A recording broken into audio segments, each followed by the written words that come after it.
नमस्कार बंधुरा राधे राधे श्री राधारानीर पाकशालाय आपनादेर सबाइके स्वागत। तो बंधुरा आज के आमी चले एसेछि नतून एकटा रेसिपि निये। आज के आमी बानाबो मात्र 1 कप आटा दिए दारुण स्वादेर एकटा जलखाबार। बाच्चारा एकबार खेले बार बार अनुरोध करबे बानानोर। আর এই জলখাবারটা খুব সহজেই ঝটপট বানিয়ে নেওয়া যায়। বন্ধুরা ভিডিওটা প্রথম থেকে শেষ পর্যন্ত দেখার জন্য অনুরোধ রইল। তো বন্ধুরা দেরি না করে রেসিপিটা শুরু করা যাক।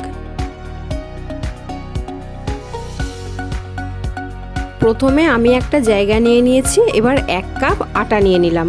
পরিমাণ মতো নুন দিয়ে দিলাম, স্বাদ মতো চিনি দিয়ে দিলাম। এবার এগুলোকে একসাথে মিশিয়ে নেব। 1 টেবিল চামচ সাদা তেল দিয়ে দিলাম। এবার অল্প অল্প জল দিয়ে মেখে নেব। যেমন রুটি বানানোর জন্য আটা মাখা হয় ঠিক সেই রকম মেখে নেব।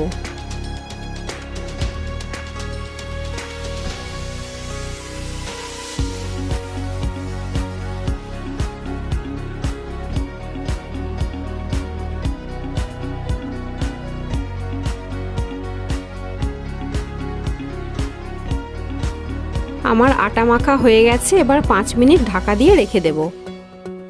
এবার ব্যাটারের জন্য একটা জায়গা নিয়ে নিয়েছি। এর মধ্যে 2 টেবিল চামচ ময়দা নিয়ে নিলাম। পরিমাণ মতো নুন দিয়ে দিলাম। হাফ চা চামচ চিলি ফ্লেক্স দিয়ে দিলাম। 1 টেবিল চামচ সাদা তিল দিয়ে দিলাম। আর কুচানো ধনেপাতা অল্প দিয়ে দিলাম। এবার অল্প অল্প জল দিয়ে গুলে নেব। ব্যাটারটা গোলা হয়ে গেছে। ব্যাটারের ঘনত্বটা এইরকম রাখতে হবে। এবার সেদ্ধ করা আলুগুলো মেখে নেব।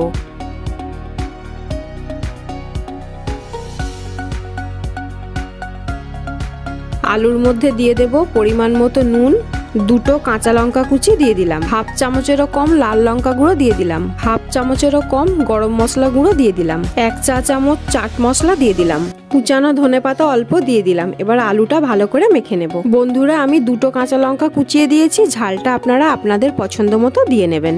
এদিকে 5 মিনিট হয়ে গেছে। এবার আমি মেখে রাখা আটাটা দেখে নেব।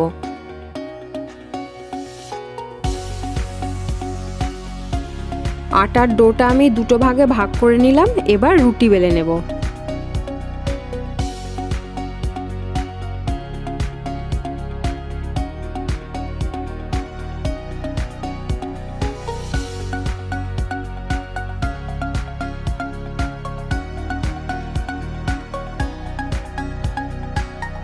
এবার যে আলুটা মেখে রেখেছিলাম ওই মেখে রাখা আলুটা রুটির ওপরে ভালো করে চামচ দিয়ে পুরো রুটিটার মধ্যে মাখিয়ে নিতে হবে।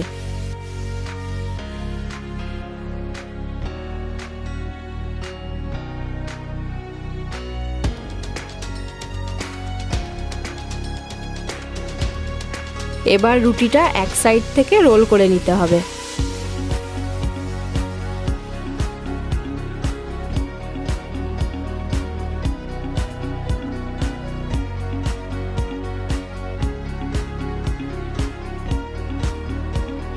এবার একটা ছুরির সাহায্যে পাতলা পাতলা সাইজে কেটে নেব।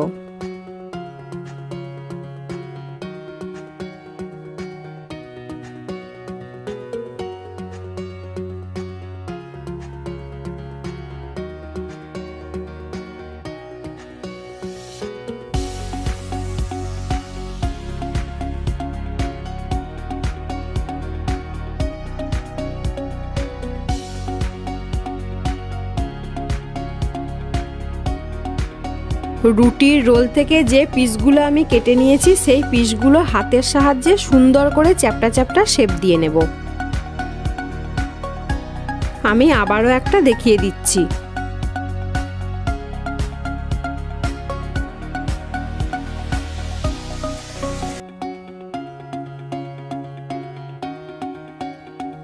দেখছেন বন্ধুরা সবগুলো শেপ দেয়া হয়ে গেছে। এদিকে তেল গরম হয়ে গেছে। এবার এই পিসগুলো একটা একটা করে ব্যাটারের মধ্যে ডুবিয়ে তেলের মধ্যে দিয়ে ভেজে নেব।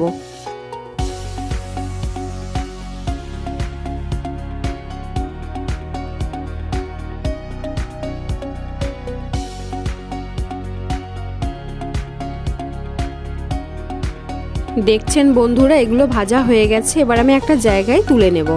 এইভাবে আমি সবগুলো ভেজে নেব। বন্ধুরা, যারা এখনও আমার চ্যানেলটা সাবস্ক্রাইব করেননি তারা আমার এই চ্যানেলটা সাবস্ক্রাইব করে ভিডিওটাতে একটা লাইক দিয়ে দেবেন এবং রেসিপিটা আপনাদের কেমন লাগলো তা কমেন্টের মাধ্যমে জানাতে ভুলবেন না যেন। দেখছেন বন্ধুরা, সবগুলো ভাজা হয়ে গেছে। দেখছেন বন্ধুরা কত সুন্দর হয়েছে। আপনারা এইভাবে একবার হলেও বাড়িতে ট্রাই করে দেখবেন, আশা করছি আপনাদের ভালো লাগবে। তো বন্ধুরা, ভিডিওটা ছিল এই পর্যন্তই। দেখা হবে আবার অন্য একটা নতুন রেসিপি নিয়ে। আপনারা সবাই ভালো থাকবেন, সুস্থ থাকবেন। রাধে রাধে।